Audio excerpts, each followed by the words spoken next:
Der Adrenalinkick geht weiter. In dieser Folge gibt es Verdächtige, die ein Polizeiauto stehlen, bewusstlose Verdächtige, die alles versuchen, um zu entkommen, und schreckliche Unfälle bei hoher Geschwindigkeit.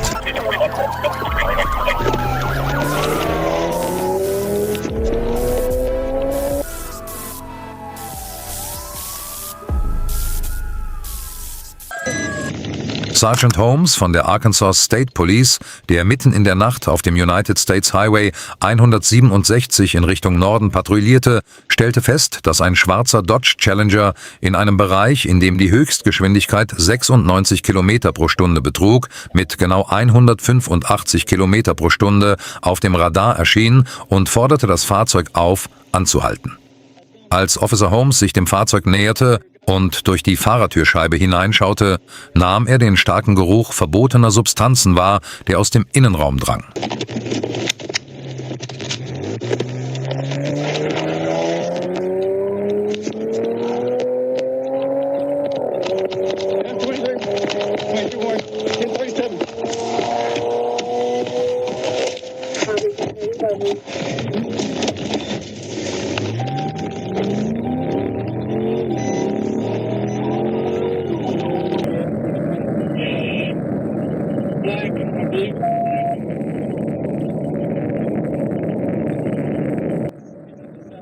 Der Fahrer, der den Polizeibeamten mit sich schleifte und die Flucht ergriff, beschleunigte auf der Autobahn auf bis zu 200 Kilometer pro Stunde und fuhr auf der Gegenfahrbahn. Um einen schweren Unfall zu verhindern, gelang es dem Polizeibeamten innerhalb kurzer Zeit, das Fahrzeug durch ein PIT-Manöver von der Fahrbahn zu drängen.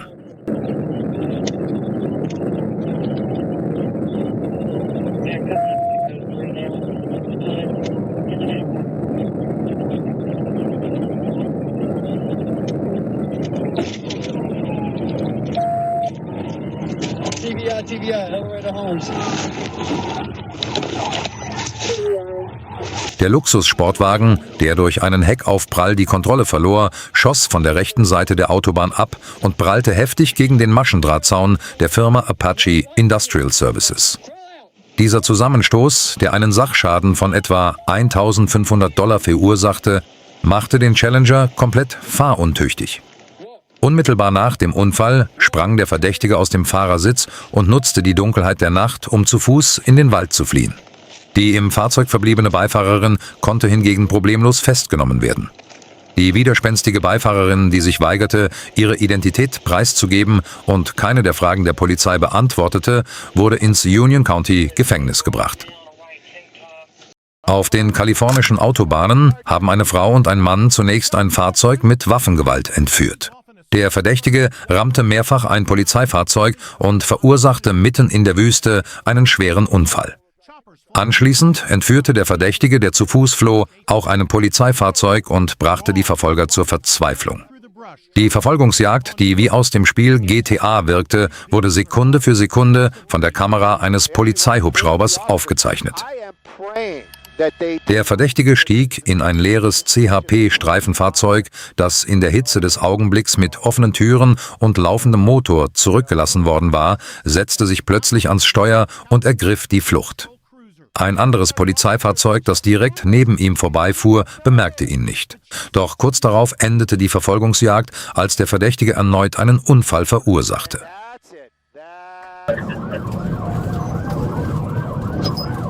Beamte der Polizei von Dayton nahmen die Verfolgung eines 57-jährigen Mordverdächtigen auf.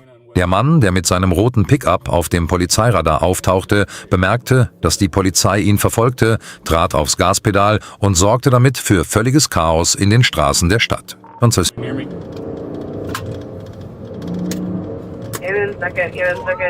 Der Verdächtige fuhr durch den Garten eines Hauses und verwüstete diesen regelrecht.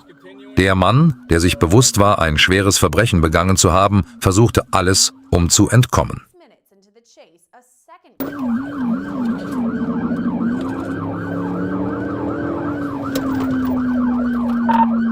Come up.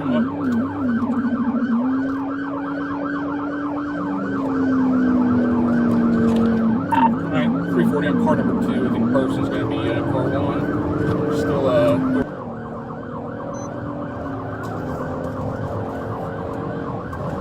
Die Geschwindigkeit des Pickups stieg auf bis zu 160 Kilometer pro Stunde und stellte eine ernsthafte Gefahr für die Zivilbevölkerung dar.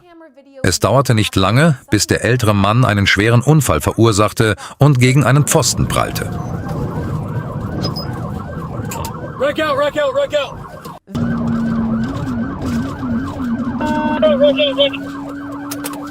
Der mutmaßliche Mörder stieg nicht aus dem Fahrzeug aus und leistete den Polizisten Widerstand. Der hartnäckige Verdächtige wurde mit Handschellen gefesselt und festgenommen. Der tagelange Verfolgungsjagd im Mordfall endete mit dieser wahnsinnigen Verfolgungsjagd vor laufenden Kameras und Hefner wurde ins Montgomery County Gefängnis gebracht, um wegen vorsätzlichen Mordes und Flucht vor der Polizei im Rahmen schwerer Straftaten vor Gericht gestellt zu werden. Signal 4, Signal 4, Signal 4. Wie schwerwiegende Verbrechen kann ein erst 15-jähriger Straftäter überhaupt begehen? Eine eingehende Untersuchung durch die Abteilung für Schwerverbrechen des Flagler County Sheriff's Office und die Staatsanwaltschaft des 7. Bezirks von Florida deckte eine erschreckende Zusammenarbeit zwischen einem wegen eines schändlichen Verbrechens verurteilten Mann und einem 15-Jährigen auf, die gemeinsam versuchten, eine Person zu entführen. Der Verdächtige, dem es gelang, während einer Polizeikontrolle zu fliehen, sorgte auf der Autobahn für regelrechtes Chaos. Der junge Verdächtige, der sich der Strafe bewusst war, die ihm für diese schweren Straftaten drohte, tat alles in seiner Macht Stehende, um zu entkommen. Nachdem ein anderer Polizist den flüchtenden Verdächtigen identifiziert hatte, machte die Polizei eine Kehrtwende und nahm die Verfolgung des Fahrers auf.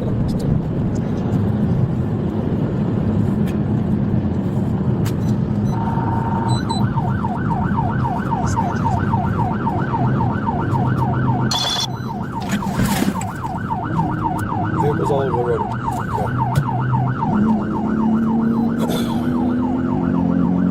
Vehicles taking off the road. 75 miles an hour.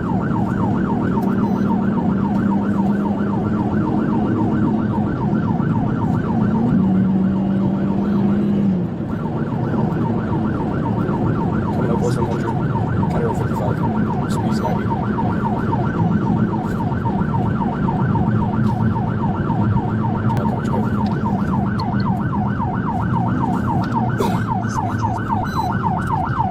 Looks like we're coming to a stop at John Campbell, West 100. Der Verdächtige tat während der Verfolgungsjagd einen Moment lang so, als würde er am Straßenrand anhalten. Dann trat er erneut aufs Gaspedal und setzte seine Flucht fort.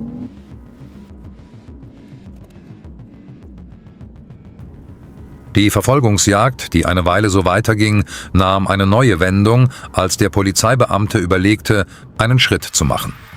Der rasende Verdächtige rammte das Polizeifahrzeug und stellte damit eine große Gefahr für die Polizisten dar.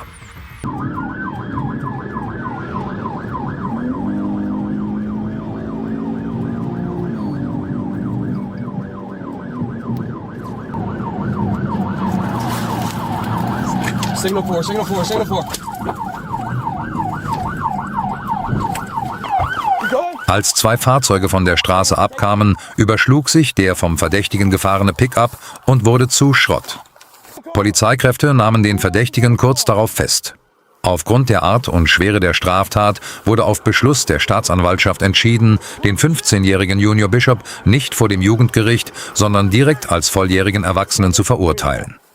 Zu den Anklagepunkten, die bereits Flucht vor der Polizei, Angriff auf Polizeibeamte, schwerem Fahrzeugdiebstahl und gefährlichem Fahrverhalten vor Gericht gestellt und nun wegen der schwersten Anklage der Beihilfe zur Entführung einer Person mit einer Waffe, mit der Forderung nach lebenslanger Haft vor den Richter gestellt.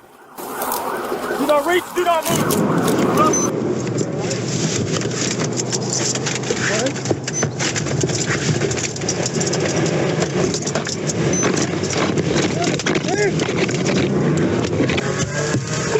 922. In einem der ungewöhnlichsten und absurdesten Fluchtversuche in der Geschichte der amerikanischen Polizei gelang es einem Verdächtigen, dessen Hände hinter dem Rücken gefesselt waren, den Ford Explorer der Staatspolizei aus dem Jahr 2021 zu stehlen, mit dem er ihn festgenommen hatte, in den Straßen der Stadt mit gefesselten Händen eine Geschwindigkeit von 177 Kilometer pro Stunde zu erreichen und anschließend einen schweren Unfall zu verursachen. Ein Mann, der bei einer routinemäßigen Polizeikontrolle festgenommen worden war, wurde in das Polizeifahrzeug gesetzt. Seine Hände waren gefesselt. Der Verdächtige schob jedoch zunächst seine Hände unter seine Füße und schaffte es anschließend, eine Hand aus den Handschellen zu befreien. Dann setzte er sich langsam auf den Fahrersitz, trat aufs Gaspedal und machte der Polizei eine provokative Geste.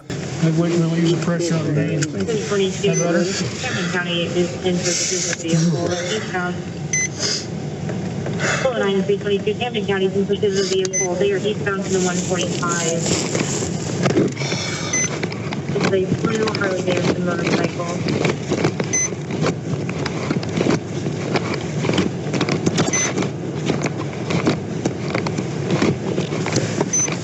We're not involved with stay in the area. 322, Rollins here. 1350 airline, you said they were eastbound from 145? 10-3.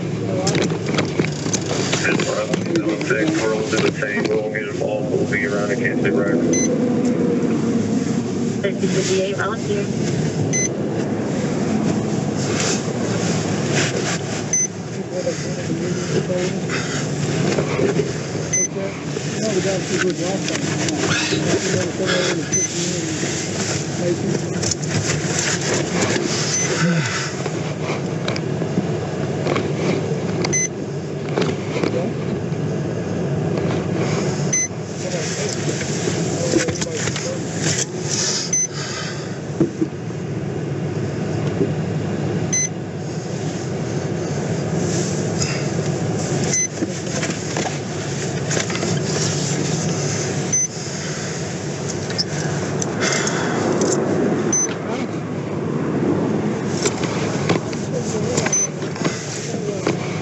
Der Mann, der immer wieder nachschaute, ob die Polizei kam, schaffte es, sich aus den Handschellen zu befreien, ohne seine Fluchtabsicht zu verraten. Wir haben schon oft gesehen, dass Verdächtige Polizeifahrzeuge entführt haben. Ist das Ihrer Meinung nach eine Nachlässigkeit? Kann dies durch das schlüssellose Zugangssystem in neuen Fahrzeugen verhindert werden? Kann also durch den Umstand, dass der Schlüssel in der Tasche der Polizei steckt, ein Diebstahl des Fahrzeugs verhindert werden? Wie Sie wissen, müssen diese Schlüssel nicht im Fahrzeug stecken. Es reicht aus, dass sie in der Tasche der Polizei sind.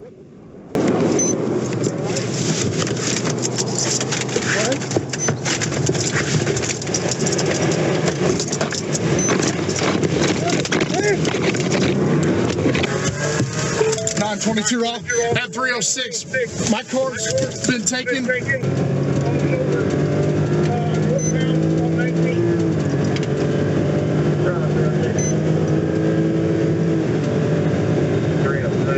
Als über die Polizeifunkgeräte die Meldung „Unser Streifenwagen wurde gestohlen" ertönte, brach in den Straßen der Stadt Kuba buchstäblich Chaos aus. Der mit Handschellen gefesselte Fahrer, der mit seinem leistungsstarken Ford Explorer die Staatspolizei hinter sich herjagte, erreichte in den engen Straßen der Ortschaft, in der die Höchstgeschwindigkeit 56 Kilometer pro Stunde beträgt. Eine Geschwindigkeit von genau 177 Kilometer pro Stunde.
Der Verdächtige, der mit den ihm auf den Fersen befindlichen Polizisten mit rasender Geschwindigkeit davonraste, hatte Mühe, das Fahrzeug unter Kontrolle zu halten.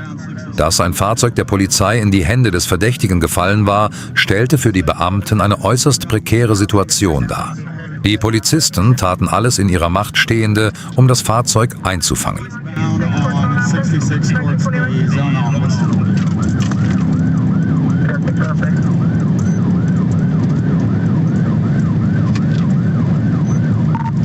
Big jeeps traveling up onto the center of the lane.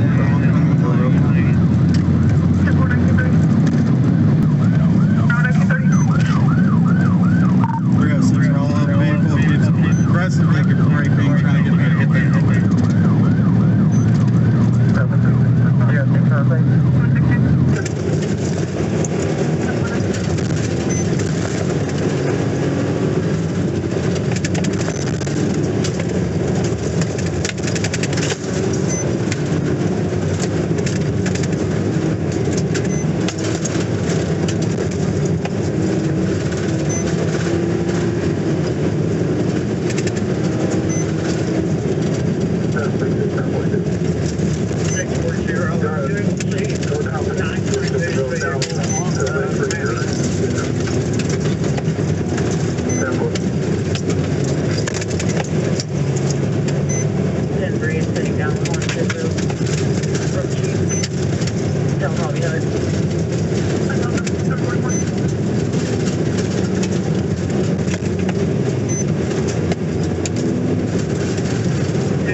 Der Verdächtige, der mit dem Polizeifahrzeug so lange davonfuhr, als wäre es sein eigenes, raste lange Zeit durch ein bewaldetes Gebiet.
Der Fahrer, der sein Polizeifahrzeug am Straßenrand zurückgelassen hatte und in den Wald floh, wurde kurz darauf von einer mit kugelsicheren Westen ausgerüsteten Polizeieinheit umzingelt und erneut festgenommen.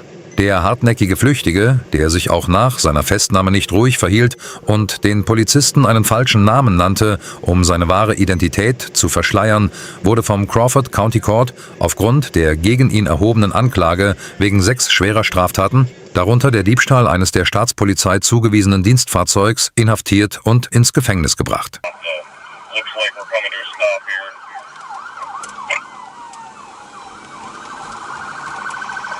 Yeah, we gotta get this car stopped. We gotta head on, block it in. Am 15. Juni 2023 herrschte in der Stadt große Aufregung, als über die Funkgeräte der Polizei von Palmer Heights eine Notfallmeldung nach der anderen durchlief. Streifenwagen in der Gegend entdeckten eine Autofahrerin, die auf der Autobahn äußerst unberechenbare und gefährliche Manöver durchführte. Die unbekannte Fahrerin, die der Aufforderung der Polizei zum Anhalten nicht nachkam, gab Vollgas und startete eine Hochgeschwindigkeitsflucht, die die Stadt in Aufruhr versetzte.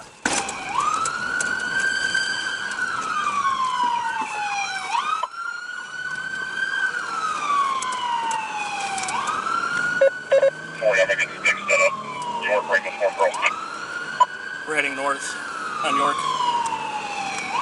Light traffic. Just went through the red light on West Ridgeway, New York. Speeds are about 40.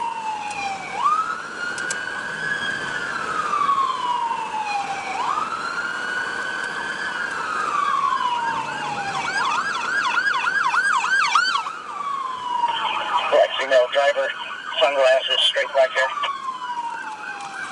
Going up on the grass.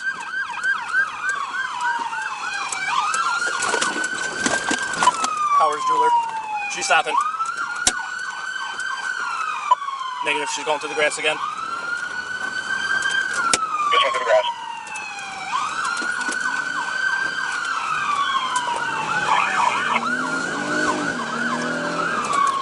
Southbound on Pearl.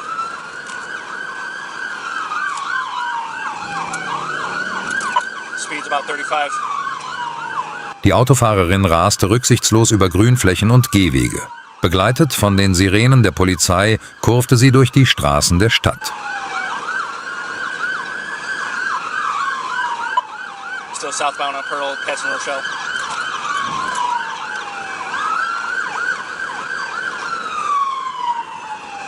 Notified motorboard, we're heading their way. See if they got somebody with sticks. On the phone with them. Passing Mandalay, speeds 40.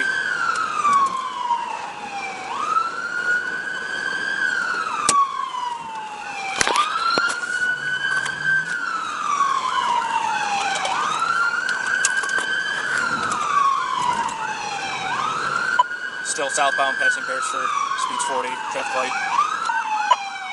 Taking a right on 130th.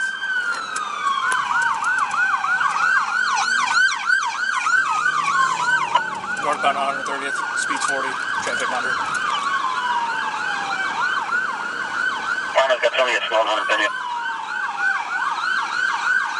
Copy. Passing Big Creek. Die Identität der Fahrerin und der Grund für diese gefährliche Raserei wurden von den Sicherheitskräften geheim gehalten. In den Polizeiberichten finden sich hierzu keine Details. Speeds about 50.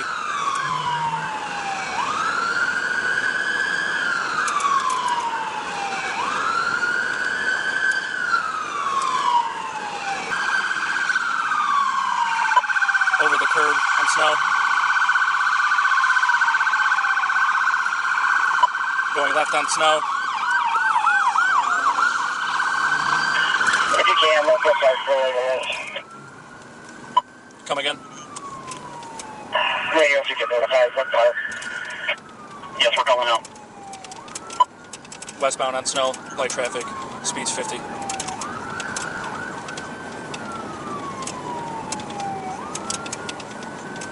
Nach Angaben aus dem Jahr 2025 wurden bei Verfolgungsjagden, an denen Fahrer beteiligt waren, die versuchten, sich der Polizei in den USA zu entziehen, die Geschwindigkeitsbegrenzungen in 70% der Fälle überschritten. Während die amerikanische Polizei in 45% der Fälle auf aggressive Taktiken wie PIT-Manöver, Einkesselung oder koordinierte Straßensperren zurückgriff, um diese Fluchtversuche zu stoppen.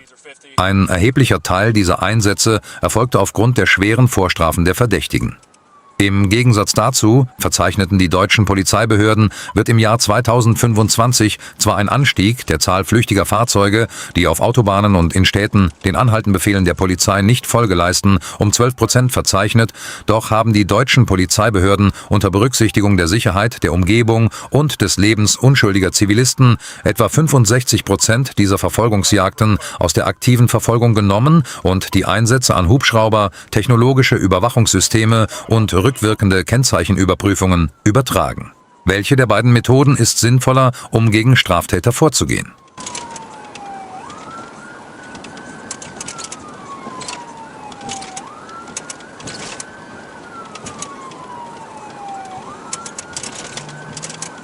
Speeds are 50, traffic light, coming up to west, 164th.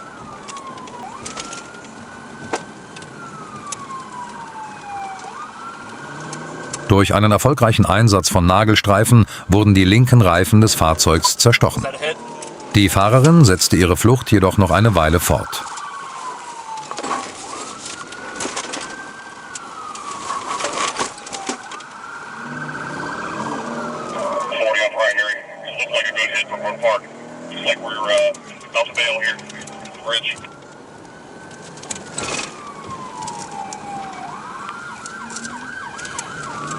Coming back up to Henry Ford, 40 on secondary. Looks like we got flat tires on the left side of the car. Continuing westbound Upper Park Road, past Henry Ford. Flat tires left side of the car. Speeds are about 50 miles an hour. Still westbound. Coming up the Rocky River Drive again.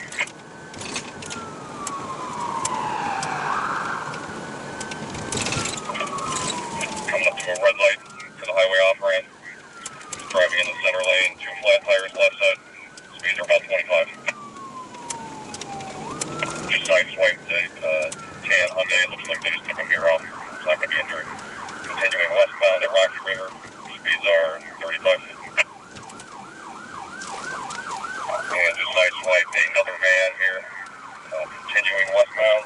Maybe here. We're at the intersection of Rocky River. Die Fahrerin rammte auch andere zivile Fahrzeuge und verursachte dabei Schäden. Ihr Ziel schien es zu sein, die Polizei aufzuhalten.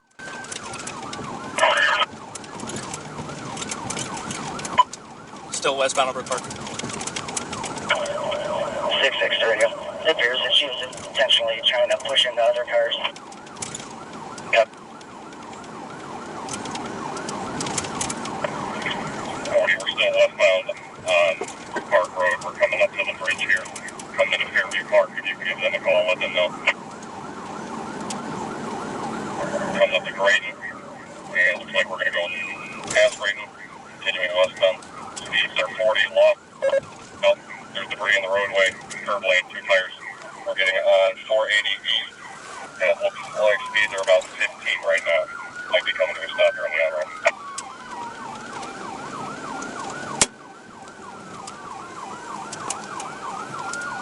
Cars having trouble holding it together, driving out the road here on the on-ramp to 480 east. 480 eastbound, cutting across all the lanes to the fast lane. Speeds are only about 15 right now. No tires on the left side of the car. Make a wall, stay wide behind me. Alright, everybody move wide. 480 east right now. Speeds are about 53. Whoever's directly behind this car, be careful. There's going to be shrapnel coming out there. Give it some room. 6-6 is directly behind it. Keep a wall. Don't let any cars pass you. We're coming up to the 71 split. They're taking it here. They're weaving back and forth between lanes. She's now going the wrong direction on 480 eastbound. Das Auto, dessen Reifen völlig zerfetzt waren und das auf der Felge weiterfuhr, wurde dank der entschlossenen Verfolgung durch die Polizeikräfte und geschickter Absperrtaktiken festgesetzt und umzingelt, ohne dass es zu einer größeren Katastrophe kam. Die Identität der Frau, deren Fahrzeug von den Sicherheitskräften vollständig außer Gefecht gesetzt und die innerhalb von Sekunden in Handschellen gelegt wurde, sowie der Grund für diese gefährliche Raserei wurden von den Sicherheitskräften zunächst geheim gehalten. Die Verdächtige, die wegen schwerer Straftaten wie Flucht vor der Polizei, Gefährdung des Straßenverkehrs und gefährliches Fahrverhalten festgenommen wurde, wurde zur Überstellung an die Justizbehörden ins Gefängnis gebracht.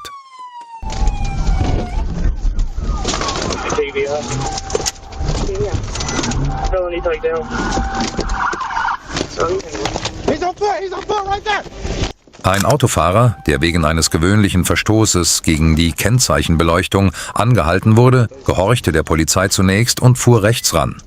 Doch nur Sekunden später trat er plötzlich aufs Gaspedal und versetzte die Stadt in Aufruhr.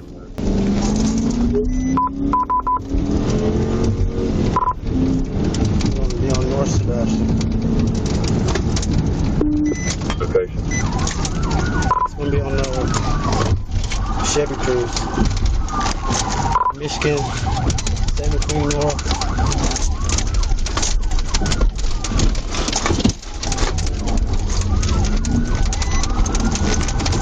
Location. North, I believe.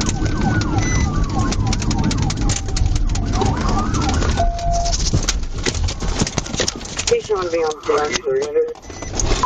TV outfield. Take it back off. Der blaue Chevrolet Cruze versuchte, sich in den engen Gassen und dicht bebauten Gebieten von Helena, West Helena durch eine Reihe gefährlicher Kurven der hinter ihm herfahrenden Staatspolizei zu entziehen.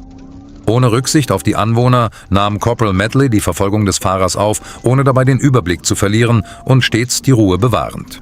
Während der Verfolgung wurde der Fluchtkorridor des Verdächtigen unter der Koordination des Sheriffbüros und des Leiters der Staatspolizei, Sergeant Spencer Morris, immer enger, doch der Verdächtige lehnte alle ihm gebotenen Anhalteaufforderungen ab und floh weiter aus der Stadt hinaus auf die Landstraßen.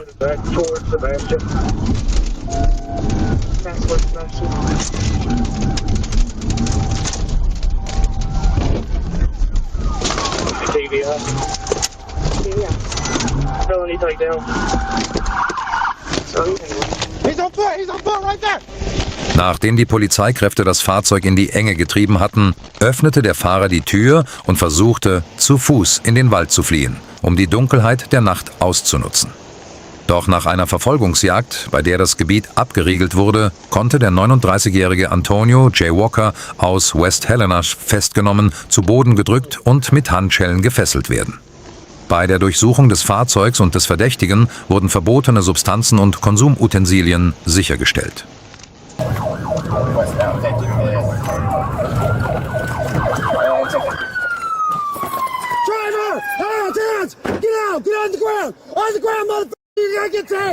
Am 27. August 2025 bemerkten Beamte der Polizeibehörde von Independence in der Nähe der US 40 und Peak Drive einen schwarzen Chrysler 300, der mit überhöhter Geschwindigkeit fuhr, ständig zwischen den Fahrspuren hin und her schwankte und kein vorderes Nummernschild hatte, und forderten ihn auf, anzuhalten.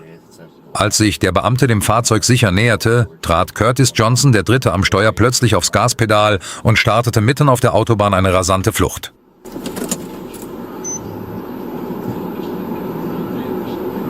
Dispatch received. Have your stop at 38, your plate is 1019, Little Dog.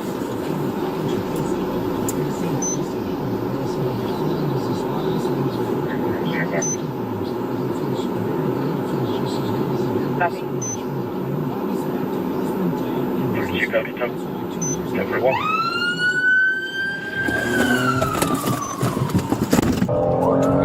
I'm with 427. The vehicle's taken off for southbound Pittman. Around 38. Black Chrysler 300. Looks like 2 or 3 occupants. Southbound Pittman. Up on 41st. There's no traffic. Speeds are 75. Keep patches.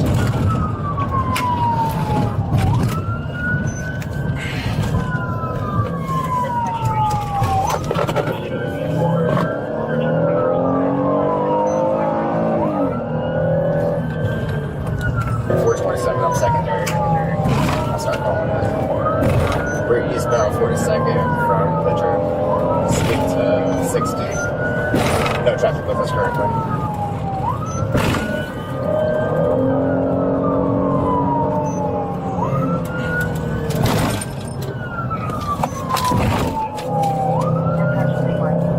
Original charges were CNI.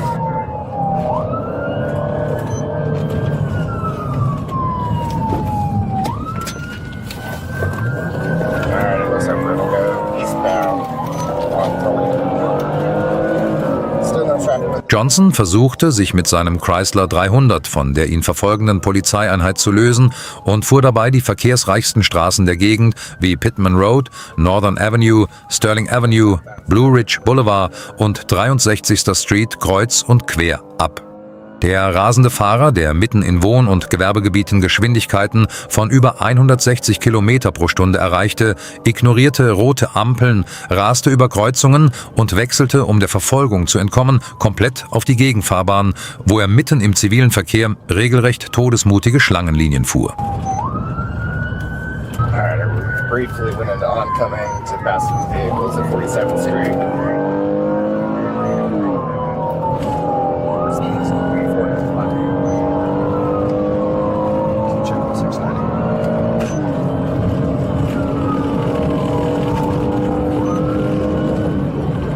This information has a black male driver. Didn't get any further description of him. We're our speeds of 92. No traffic is currently southbound Sterling, passing 53rd. If you haven't already asked, get assistance with some stop sticks, that'd be great.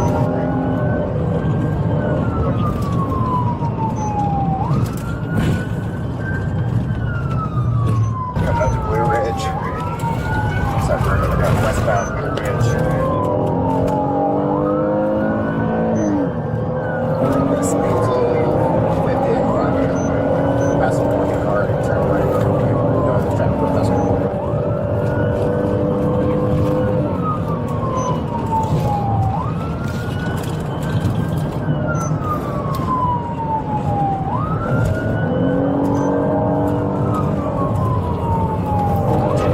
On Blue Ridge, back at passing 58th turns. Speeds are 65 to 70.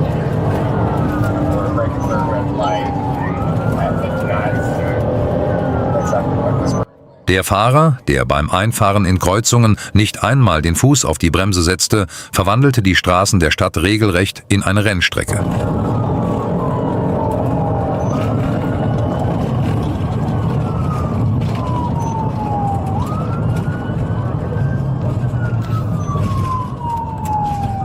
Alright, we're gonna be going westbound 63rd from Blue Ridge Boulevard. Light traffic, alternating to the right.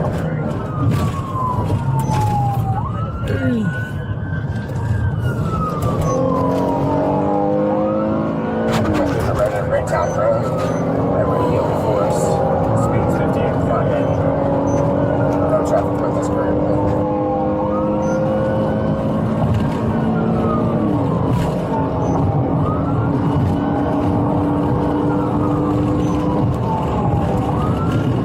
Okay, westbound 63rd from home. Step up one way. Speeds at 80 miles an hour.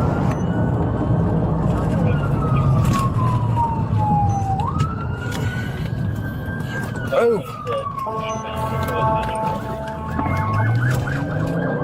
Breakdown, can you check on those two vehicles? I think they may have hit a mirror. It's a gray GMC and the rental car. We're down northbound Blue Ridge cutoff from 61st. Dank des dichten Verkehrs gelang es dem Verdächtigen, einen Vorsprung herauszufahren. Doch die klassische amerikanische Polizei ließ den Verdächtigen nicht aus den Augen und setzte die Verfolgung fort.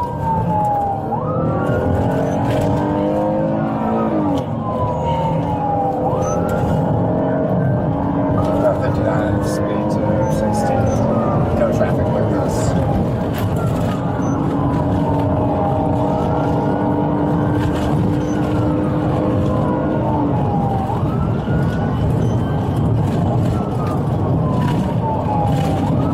We're still westbound. No traffic with us coming up from Manchester.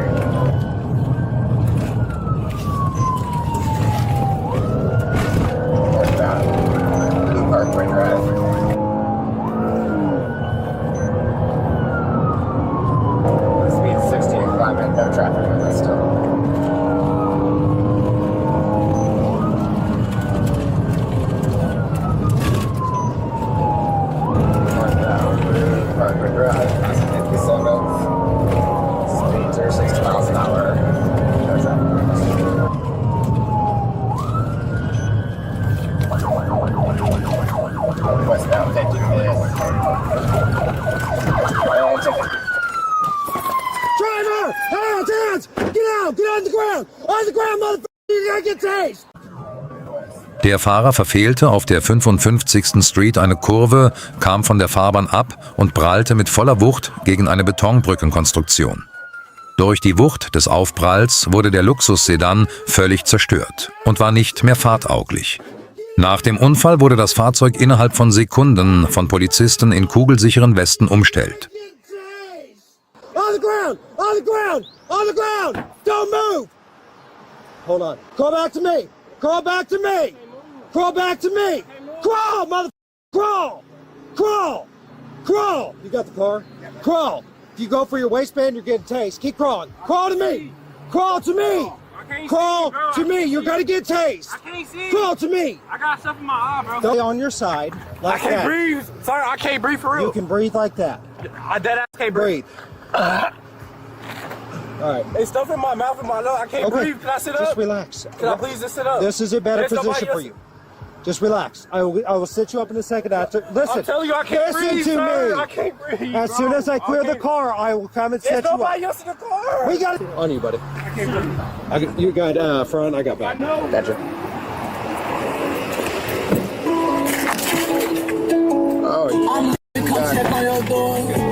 Curtis Johnson wurde, ohne sich weiter wehren zu können, auf frischer Tat ertappt und mit Handschellen gefesselt. Bei der Durchsuchung des völlig zerstörten Fahrzeugs kam die eigentliche Gefahr hinter dem Vorfall ans Licht. Die Polizeikräfte fanden im Fahrzeug eine AR-ähnliche Pistole vom Kaliber .556 ohne Seriennummer, die zusammen mit 31 Patronen im Magazin beschlagnahmt wurde, 2 Schachteln mit Ersatzmunition vom Kaliber .556 sowie etwa 25 Gramm Marihuana. Nachdem ihm seine Rechte vorgelesen worden waren, behauptete Johnson auf tragikomische Weise, er sei nur geflohen, weil er keinen Führerschein habe und Angst vor einer Festnahme gehabt habe. Der rücksichtslose Fahrer wurde vom Gericht wegen folgender schwerer Straftaten in Haft genommen: Flucht vor der Polizei mit Körperverletzung, Fahren ohne gültigen Führerschein. My body cam dead.